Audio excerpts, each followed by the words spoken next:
हरियाणा विशेष में आपका स्वागत है। मैं हूं आपके साथ सिमरन पटेल। आप देख रहे हैं इंडिया न्यूज। बुलेटिन की शुरुआत करेंगे। ई टेंडरिंग के विरोध में पंचकुला में सरपंचों का प्रदर्शन जारी है और आपको बता दें, इसी बीच राहत की खबर यह है कि मुख्यमंत्री मनोहर लाल ने सरपंचों से मिलने को बुलाया है और यह मुलाकात 9 मार्च को तय हो गई है। दरअसल पंचायत एसोसिएशन हरियाणा के प्रतिनिधि मंडल की सेक्टर 6 में डीआईजी ओम प्रकाश रनवाल के साथ बैठक हुई, जिसके बाद सरपंच एसोसिएशन हरियाणा के पदाधिकारियों और मुख्यमंत्री से मिलने का समय तय हुआ है। आपको बता दें, सरपंचों की मांग है कि ई टेंडरिंग और राइट टू रिकॉल को तुरंत प्रभाव से सरकार वापस ले। साथ ही संविधान के 73वें संशोधन की 11वीं सूची के अधिकार और बजट सरपंचों के डायरेक्ट दिए जाए। वहीं सरपंचों का मानदेय 25,000 और पांचों का मानदेय 15,000 रुपए महीना किया जाए।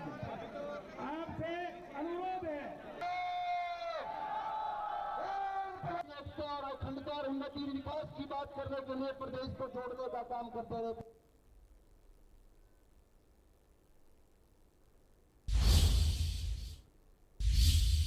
पूर्व मुख्यमंत्री भूपेंद्र सिंह हुड्डा ने सरपंचों को लेकर कहा है कि लोकतंत्र में सबको अपनी बात रखने का अधिकार है। उन्होंने कहा कि सरकार को ई टेंडरिंग को तुरंत वापस लेना चाहिए और जैसे ही हमारी सरकार में सरपंचों के पास पूरे अधिकार थे, वैसे ही सरपंचों को पूरा अधिकार मिलना चाहिए। हुड्डा ने बताया कि इस मामले को लेकर कांग्रेस ने 6 मार्च को राज्यपाल से मिलने का समय भी मांगा है। ये जो सरकार है समाधान नहीं निकालती किसी भी चीज़ का और लाठी और गोली से सरकार चलाना चाहती है। प्रजातंत्र में लाठी गोली से नहीं चलती, आपस में बातचीत से और समाधान निकाले जाते हैं। ये सरकार का कोई देख लो, कोई बात होगी जब भी लाठीचार्ज, चाहे कोई भी वर्ग हो, महिलाओं को भी नहीं छोड़ा जा रहा। इसी प्रकार से जब ये बैठे हैं पंचायती राज वाले सरपंच वगैरह, इनके ऊपर लाठीचार्ज। भाई अपनी बात कहने का सबको अधिकार है, तो ये बड़ी निंदनीय है और इसी वास्ते हम सारे विधायक दल और हमारे पार्टी का प्रधान 6 तारीख को गवर्नर साहब से टाइम मांगा है हमने। अब ई टेंडरिंग का क्या मतलब है? ई टेंडरिंग का मतलब पहले 2 साल तो पंचायत के इलेक्शन निकलाए, अब हो गई तो भाई इलेक्टेड बॉडी हैं ये, इनके ऊपर विश्वास करना चाहिए। लोगों के चुने हुए, हम भी तो लोगों के चुने हुए हैं, तो लोगों के चुने हुए हैं, इनके ऊपर विश्वास करना चाहिए। ये तो ऐसा कर रहे हैं जैसे पहले ही शक की सुई नजर वो चला रहे हैं। उनको काम करने दे, पहले भी होता रहा हमारे समय में, इतने अच्छे काम हुए, कोई एक भी गली कच्ची नहीं है हमारे समय में भी। पंचायतों को पूरा अधिकार था, वही अधिकार होना चाहिए, इनको तुरंत वापस लेना चाहिए। और पंचायत सरपंच हो, मेंबर पंचायत हो, पंचायत इलेक्टेड बॉडी है, उसको पूर्ण अधिकार होना चाहिए। सरपंच भी जो है मुखिया है पंचायत का। सरपंचों को लेकर जेपी दलाल का बयान सामने आया। उन्होंने कहा कि सरपंचों के साथ मिलकर बैठकर समस्या का समाधान करेंगे। उन्होंने कहा कि नए चुने हुए सरपंचों को कानून पता नहीं होते।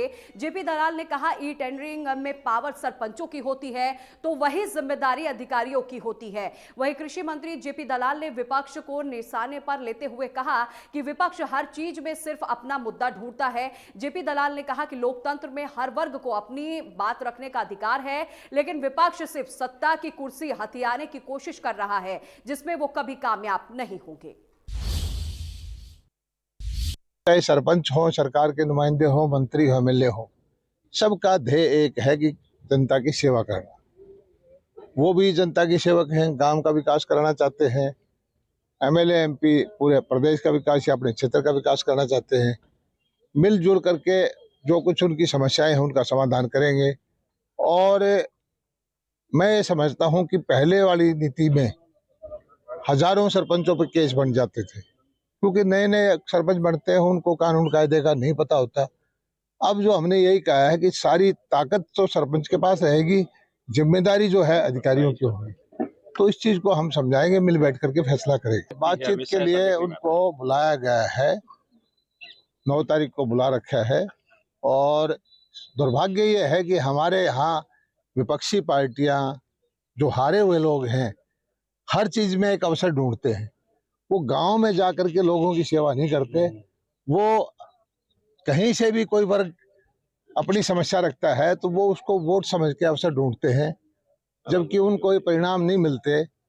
मैं समझता हूं कि लोकतंत्र में हर वर्ग को अपनी मांगे मांगने का हक है, लेकिन उनके द्वारा सत्ता की कुर्सी हथियाने की कोशिश विपक्ष कर रहा है, वो कभी कामयाब नहीं होगा। वहीं सरपंचों के प्रदर्शन को लेकर सांसद कार्तिकेय शर्मा ने कहा कि ये मुद्दा बातचीत करके ही सुलझाया जा सकता है, इसीलिए सरपंचों को सरकार के साथ वार्ता करनी चाहिए जिससे उनकी समस्या का समाधान निकाला जा सके। लोकतंत्र में सबको अपने अपने बात रखने का अधिकार है और जहां पर लोगों की कोई समस्या होती है बातचीत से हल निकल सकता है और बातचीत से हल निकलेगा, मुझे पूरा विश्वास है। चंडीगढ़ में ओपीएस के लिए गठित कमेटी के साथ पेंशन बहाली संघर्ष समिति की बैठक हुई जिसमें ओपीएस समेत कई मुद्दों को लेकर चर्चा की गई। आपको बता दें कि बैठक के बाद संघर्ष समिति के प्रधान विजेंद्र धारीवाल का बयान भी सामने आया, जिसके बाद उन्होंने कहा कि ओपीएस के लिए गठित कमेटी के साथ पेंशन बहाली संघर्ष समिति की सहमति नहीं बनी। उन्होंने कहा कि वो ओपीएस लागू कराने की अपनी मांगों को लेकर अड़े हुए हैं और इसी मुद्दे को लेकर 5 मार्च को दिल्ली के राष्ट्रीय कार्यकारिणी के साथ बैठक करेंगे।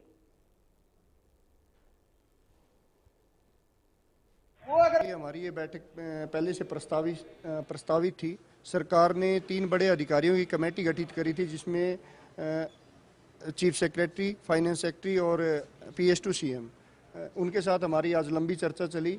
हमने अपनी तरफ से क्लियर सारी चीज़ें, एनपीएस की जितनी खामियां हैं और जो एम्प्लॉयज़ की सोशल सिक्योरिटी के लिए बिल्कुल भी सोशल सिक्योरिटी प्रदान नहीं करती, उनके सामने अपने सभी तथ्यों के साथ रख दी है। और क्लियर हमने ये बात भी कह दी है कि केवल ओल्ड पेंशन स्कीम ही गवर्नमेंट, स्टेट गवर्नमेंट और स्टेट गवर्नमेंट एम्प्लॉयज़ दोनों के लिए बेनिफिशियरी है। लेकिन बात जैसा कि पहली मीटिंग में भी हुआ कि अब फिर बार बार वही बात आई कि हम भी इनके ऊपर डिस्कस करें। हमने हालांकि क्लियर ये बात हम बोल चुके हैं कि भी पहले जब ये मीटिंग रखी गई थी, ये कमेटी बनाई गई थी, तो ये कहा गया था कि ये हमारे तीनों अधिकारी स्टेट गवर्नमेंट की तरफ से पहले से ही सभी आंकड़ों के ऊपर चर्चा करके आएंगे, लेकिन अभी भी वो उनका अधूरा रहा। बार बार उनकी तरफ से आया कि आपने जो आंकड़े दे दिए इसके ऊपर हम दूसरी मीटिंग करेंगे। लेकिन ये हो सकता है कि ये इस मामले को लंबा खींचने का कुछ हो या हमारे आंदोलन को प्रभावित करने का हो, इसलिए हमारा निर्णय यही है। आज हमने क्लियर भी कर दिया कि हमें ओल्ड पेंशन स्कीम ही चाहिए और वो स्टेट गवर्नमेंट किस तरह देगी वो स्टेट गवर्नमेंट को सोचना है। पर वही चीजें आ रही है, बदलाव बदलाव बदलाव। बदलाव किसी भी चीज का समाधान नहीं है और बदलाव हम चाहते हैं, लेकिन बदलाव क्या हो, एनपीएस टू ओपीएस जाए। हम बार बार एक बात कह चुके हैं, पीएफआरडी के द्वारा जो नेशनल पेंशन सिस्टम एनपीएस लागू किया गया वो जस्ट एक इन्वेस्टमेंट प्लान है, वो कोई किसी भी तरह से पेंशन प्लान नहीं है। और इन्वेस्टमेंट प्लान को आप पेंशन प्लान के साथ जोड़ ही नहीं सकते। हम पेंशन मांग रहे हैं, ना कि इन्वेस्टमेंट प्लान पर चर्चा करने के लिए यहाँ पर आए हैं। तो हमारा मुद्दा क्या है कि स्टेट गवर्नमेंट एम्प्लॉयज को जो 2006 के बाद भर्ती हुए हैं, उनको पूर्व के जो हमारे कर्मचारी है उनकी तरह जो की तो पुरानी पेंशन दी जाए जो हमें 30 से 35 साल की सेवा के बाद सोशल सिक्योरिटी प्रदान करती थी। भूपेंद्र सिंह हुड्डा ने पुरानी पेंशन बहाली को लेकर कहा कि ओपीएस को लेकर मीटिंग की जरूरत क्या है। उन्होंने कहा कि एक लाइन का फैसला है, ओपीएस लागू किया जाए। हमारी सरकार आते ही हम पहली कैबिनेट की बैठक में ओपीएस लागू करेंगे। सवाल इस बात का मीटिंग की जरूरत क्या है, वो तो एक लाइन का फैसला है भाई हम ओपीएस देंगे। ये सिर्फ जो है इनके समय पास करने की बात कर रहे हैं, नहीं तो सरकार का फैसला। हमारी सरकार कल को अगर कांग्रेस की सरकार आ गई तो पहली कैबिनेट मीटिंग में यही फैसला किया जाएगा। ये अटल बिहारी जी के समय में हुई थी और फिर सब कांग्रेस ने किया था। बीजेपी की सरकार में यहाँ हुई थी राजस्थान में, तो कांग्रेस ने पलट कर दी। एक चीज़ का तजर्बा है किया है, वो तजर्बा ठीक नहीं है, तो फैसला उल्ट करना चाहिए। वहीं पूर्व मुख्यमंत्री भूपेंद्र सिंह हुड्डा ने पंचायत मंत्री के बयान को लेकर कहा है कि उनकी पार्टी के प्रधान कुछ और कहते हैं और उनके मंत्री कुछ और करते हैं। पता नहीं उनकी पार्टी का प्रधान कुछ कहता है, ये मंत्री कुछ कहता है, दूसरे कुछ कहते हैं। सब जो मामला नॉन परफॉर्मिंग गवर्नमेंट में ऐसा ही होता है। उनकी डायरेक्शनलेस सरकार है, डायरेक्शनलेस। मुख्यमंत्री मनोहर लाल ने दिल्ली यूनिवर्सिटी के मेडिटेशन एंड मेंटल हेल्थ कार्यक्रम में शिरकत किया। इस दौरान दिल्ली यूनिवर्सिटी की ओर से मुख्यमंत्री मनोहर लाल ने अपने 47 साल के बाद उनकी बीए की डिग्री सौंपी गई है। वही कार्यक्रम को संबोधित करते हुए मुख्यमंत्री मनोहर लाल ने कहा कि ग्रेजुएशन के दौरान उनका मन बहुत ही विचलित होता था, लेकिन जब से मैं संघ में शामिल हुआ तब से आज तक मुझे कभी तनाव महसूस नहीं हुआ। तनाव से निकलने के लिए हर घर ध्यान जैसा कार्यक्रम बहुत महत्वपूर्ण है। उन्होंने ध्यान और विचार करने से नई दिशा मिलती है। ध्यान और योग से तनाव से दूर रहते हैं, अहम बचाव का अहम जरिया है। उन्होंने कहा कि हमारी सरकार ने मनुष्य के चरित्र निर्माण पर ध्यान दिया और पूरे विश्व को परिवार की तरह देखना ही हमारी संस्कृति है। मुख्यमंत्री मनोहर लाल ने कहा कि गीता का संदेश भी कहा गया कि कर्म करते जाओ, फल की चिंता ना करो।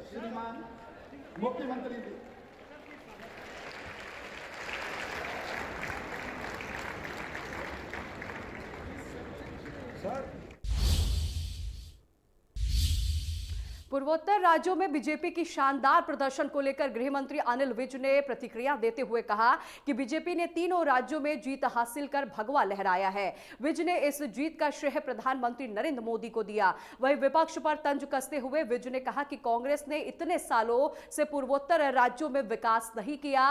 कांग्रेस ने विकास किया होता तो वहां के लोग हथियार ना उठाते।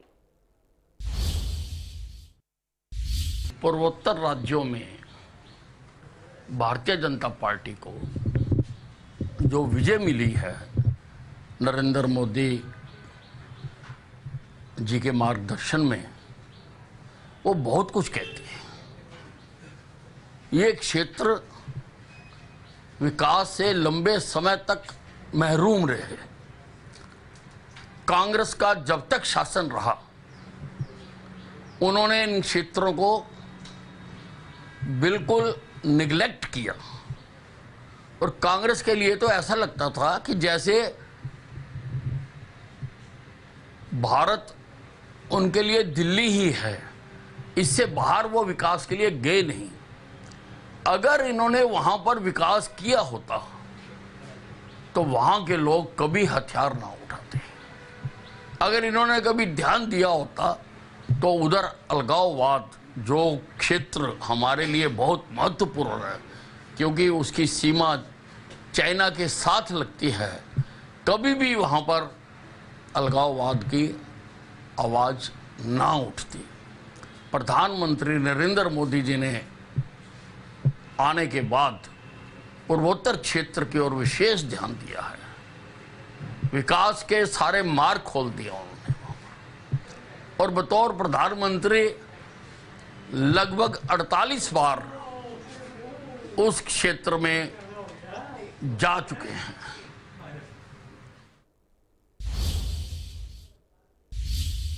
वहीं पूर्वोत्तर राज्यों में बीजेपी की जीत पर कृषि मंत्री ने कहा है कि जनता ने एक बार फिर से बीजेपी की नीतियों पर मोहर लगाने का काम किया है। जो नीतियां हैं जन कल्याण की, भारतीय जनता पार्टी गरीब कल्याण की नीतियां लेकर आती है। देश में कहीं पर भी हो, एक ऐसा क्षेत्र था जहां पर मेजोरिटी क्रिश्चियन की है और भारतीय जनता पार्टी को एक विशेष धर्म की पार्टी होने का लोग आक्षेप लगाते थे। वहां के लोगों ने साबित कर दिया है कि भारतीय जनता पार्टी किसी एक धर्म की नहीं, एक किसी क्षेत्र की नहीं, पूरे देश की पार्टी। कृषि एवं पशुपालन मंत्री जेपी दलाल ने लोहारू हलके के कई गांवों का दौरा कर लोगों की शिकायतें सुनी और समाधान के लिए अधिकारियों को निर्देश दिया। कृषि मंत्री ने गांव झाझा, हसनपुर और शहीद भगत सिंह और बाबा साहब भीमराव अंबेडकर की मूर्ति का अनावरण किया और क्लब को 2 लाख रुपए अनुदान देने की घोषणा की। इस अवसर पर कृषि मंत्री जेपी दलाल ने कहा कि हमारी युवा पीढ़ी, हमारे जो इतिहास पुरुष थे, उन्होंने देश के लिए कुर्बानी दी और आजादी की लड़ाई लड़ी, संविधान दिया। उन महापुरुषों को याद करेंगे तो हमारा देश निश्चित तौर पर तरक्की करेगा। उन्होंने कहा कि 28 मार्च से सरसों की खरीद शुरू होगी। वहीं इस अवसर पर कृषि मंत्री ने महिला वॉलीबॉल प्रतियोगिता का उद्घाटन किया।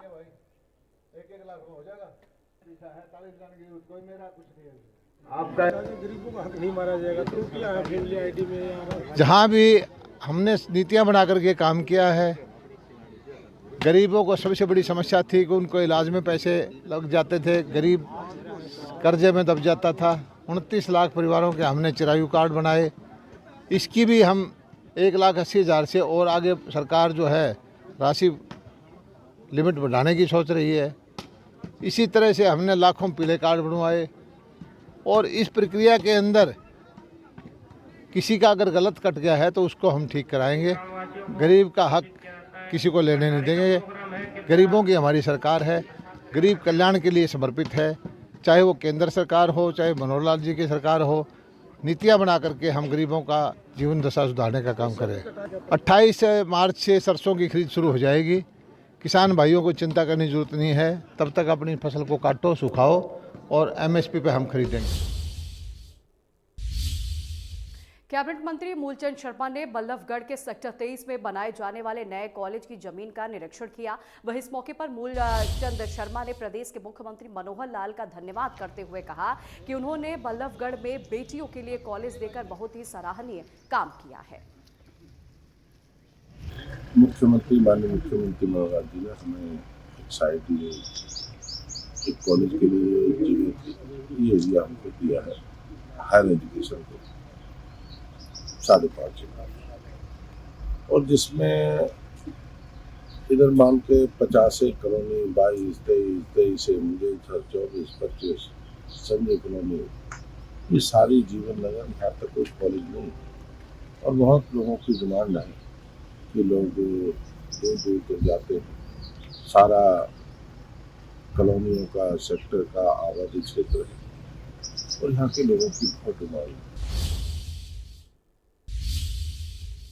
सांसद कार्तिकेय शर्मा ने आज पंचकुला में गवर्नमेंट पीजी कॉलेज के वार्षिक स्पोर्ट मीट कार्यक्रम में शिरकत किया। वहीं इस दौरान कार्यक्रम में पहुंचने पर कॉलेज प्रशासन द्वारा सांसद कार्तिकेय शर्मा का स्वागत किया गया।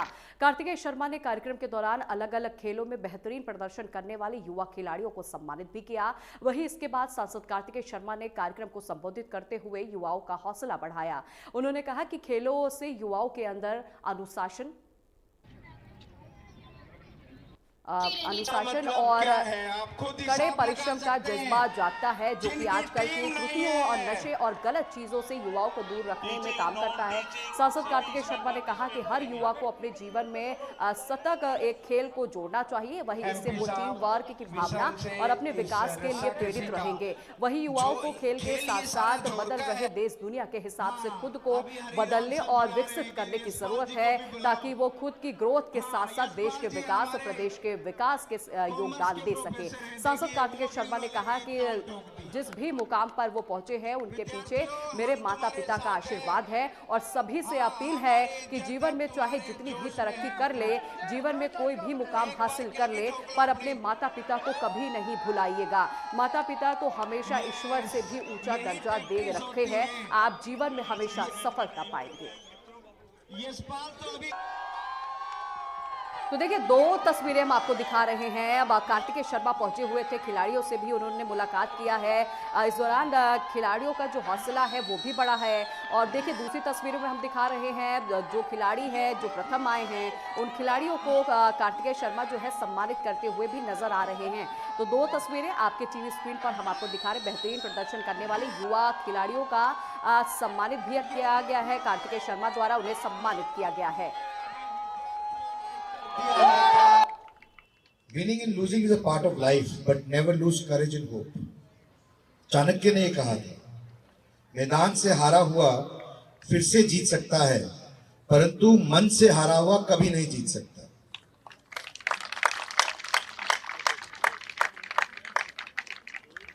आज जब मेरा इंट्रोडक्शन दिया जा रहा था प्रिंसिपल सर द्वारा, तो अच्छा लग रहा था सुन के अपने बारे में बातें। लेकिन मैं आप लोगों को एक सांसद के तौर पर या MP के तौर पर नहीं बोल रहा हूँ, एक बड़े भाई के तौर पर, एक वेल विशर के तौर पर बोल रहा हूँ कि एक चीज सबसे महत्वपूर्ण है लाइफ में। नो मैटर व्हाट, आप क्या अचीव करें, कहाँ जाएं, अपना करियर सक्सेसफुली बनाएं, इस्टेब्लिश हो जाएं स्पोर्ट्स की दुनिया में या जो भी लाइफ में आप करना चाहते हैं, सिर्फ एक चीज है जो आपको हमेशा याद रखनी चाहिए, मैं भी याद रखता हूँ। मैं जहाँ हूँ, जो हूँ, अपने पेरेंट्स की वजह से हूँ, उनके आशीर्वाद की वजह से हूँ, उनकी वजह से हूँ।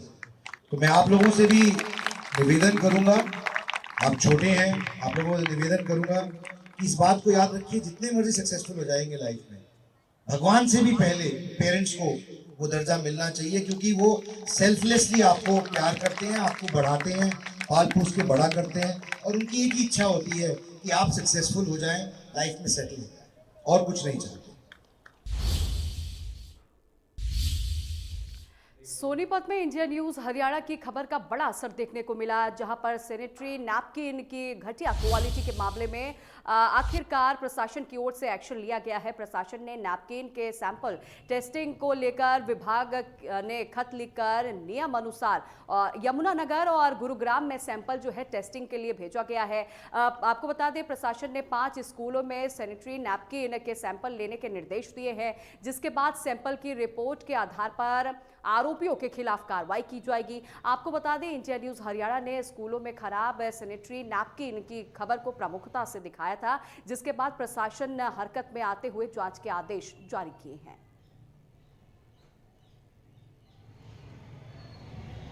हम जो पैड हैं उन्हें हम ज़्यादा क्वालिटी के मंगाएंगे तो उसमें इन्फेक्शन नहीं होता। अगर क्वालिटी की नहीं मंगाएंगे तो इन्फेक्शन का भी खतरा है, और हमें लोकल पैडों की कोई ज़रूरत, हम यूज नहीं करते उसे। हम यही कहना चाहेंगे कि इसकी अगर फ्री में दे भी रहे हैं तो इनको अच्छी क्वालिटी के तो जिसका यूज़ भी कर सके। इनका जो एक खराब क्वालिटी का है हम इनका बिल्कुल भी यूज़ नहीं करते, और अच्छी क्वालिटी के आएंगे तो हम इनका यूज़ करेंगे। सर, क्वालिटी तो इसकी बिल्कुल अच्छी नहीं है, लो है बहुत। और अच्छी बात है, गवर्नमेंट जो है हमें प्रोवाइड करा रही है फ्री में, लेकिन क्वालिटी वाइज बहुत बेकार है, अच्छी नहीं है क्वालिटी, कोई यूज़ ही नहीं कर सकता इसको। पिछले दिनों मीडिया के माध्यम से या अन्य माध्यम से ये मामला संज्ञान में आया था कि जो सैनिटरी नैपकिन्स हैं जो विद्यालयों के अंदर छात्राओं हेतु जो उपलब्ध करवाए गए हैं, उनकी जो क्वालिटी है उसके बारे में शिकायत प्राप्त हुई थी। तो उसके बारे में ये मामला निदेशालय के संज्ञान में लाया गया, और निदेशालय द्वारा इस मामले में कड़ा संज्ञान भी लिया गया है, और रैंडमली बेस पे अलग अलग विद्यालयों से उसका सैंपल कलेक्ट करके निदेशालय में भेजा जाएगा, और उसकी लैब टेस्टिंग के अकॉर्डिंग ही निदेशालय स्तर पर इस पर कार्रवाई की जाएगी। हरियाणा के पानीपत में रेत माफियाओं के हौसले इतने बुलंद हैं कि वो पुलिस पर भी हमला करने से बाज नहीं आ रहे हैं। मतरोली गांव में रेत माफियाओं ने आपको बता दें, पानीपत के एसएचओ की गाड़ी पर ट्रैक्टर चढ़ा दिया। रेत माफिया ने जानलेवा हमले पर एसएचओ बाल बाल बच गए। हालांकि एक पुलिसकर्मी इस हमले में घायल हो गया है। दरअसल आपको बता दें, रेत तस्करों ने यमुना से रेत लेकर आने के दौरान पुलिस ने उनका पीछा किया, तो रेत तस्करों ने ट्रैक्टर को सीधा एसएचओ की गाड़ी से टक्कर मार दी। हाँ, कल रात को थाना बापोली क्षेत्र के गांव खोजकीपर में एसएचओ महावीर सिंह अपनी टीम के साथ गश्त पर थे, और इस दौरान उन्होंने एक ट्रैक्टर ट्राली को रोकने का प्रयास किया, जिसके अंदर रेत भरा हुआ था। इलीगल माइनिंग जो ट्रैक्टर चालक कर रहे थे, तो उन्होंने जो गाड़ी है पुलिस की, उस पर सीधी टक्कर मारी, जिससे पुलिस की गाड़ी पलट गई और पुलिसकर्मियों को चोटें आई हैं। तो जो ट्रैक्टर चालक है अथवाड़ा गांव का, उनके खिलाफ एफआईआर दर्ज की गई है। और इस प्रकार जो माफिया है उनके दबाव में या किसी अन्य के दबाव में इलीगल माइनिंग पुलिस नहीं होने देगी, और इनके खिलाफ जो सख्ती से कार्रवाई की जाएगी। जो भी इलीगल माइनिंग करते हैं उनको रोका जाएगा हर एक। हरियाणा विशेष में बस इतना ही, लेकिन खबरों के लिए देखते रहे इंडिया न्यूज हरियाणा।